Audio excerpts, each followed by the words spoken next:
La RTS doit faire des économies et parmi les mesures annoncées il y a une dizaine de jours, la suppression en 2017 de 3 émissions traitant de questions religieuses, 2 à la radio et 1 à la télévision. La réaction a été vive, notamment dans les milieux chrétiens, tant catholiques que protestants. On en parle avec vous, Jean-Gabriel Queneau, bonsoir. Bonsoir Vincent. Jean-Gabriel, vous avez longtemps travaillé pour RTS Religion. Oui, oui, mais à l'époque, on appelait ça le service des émissions religieuses de la radio. C'était avant votre convergence, là. Voilà. Alors, quelques mots sur ces émissions qui seront supprimées. Attendez, excusez-moi un instant. Qu'est-ce qu'il y a? C'était Michel Sardou sur Radio Chastavel qui nous chantait « Je suis pour », une chanson qui fait bien réfléchir.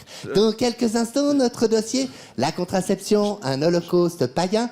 Mais tout de suite, changeons-nous les idées en écoutant les sonorités country du banjo de Clifford Joseph Trahan, alias Johnny Rebel, avec le titre « Send them all back to Africa » sur Radio Chastavel. Jean-Gabriel, qu'est-ce que vous faites là Oui, je suis à l'antenne. Ah, vous êtes à Depuis l'annonce de la suppression des émissions religieuses sur la romande, Oui. j'ai décidé de lancer une radio chrétienne libre pour rameuter les brebis abandonnées par le service public. Une radio libre? Oui, c'est une action typiquement libérale. Voyez-vous, le secteur privé est capable de reprendre toutes les activités de l'État, et ce, à moindre coût. Hein? On n'a vraiment pas besoin du service public. Ce qui compte, c'est que les gens puissent entendre la vérité.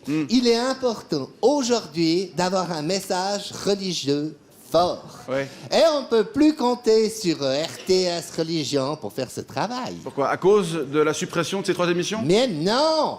C'était des émissions d'intellos qui cherchent à partager leur propagande gauchiste par le biais de la religion.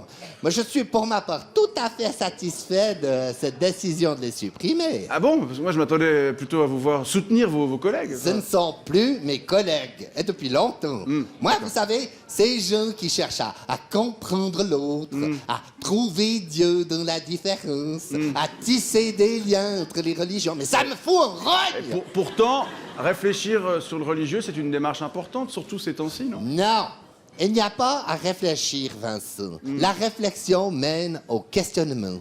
Et il ne faut pas se poser de questions, il faut croire. D'accord. Il faut croire quoi? Mais croire que nous avons raison et qu'ils ont tort.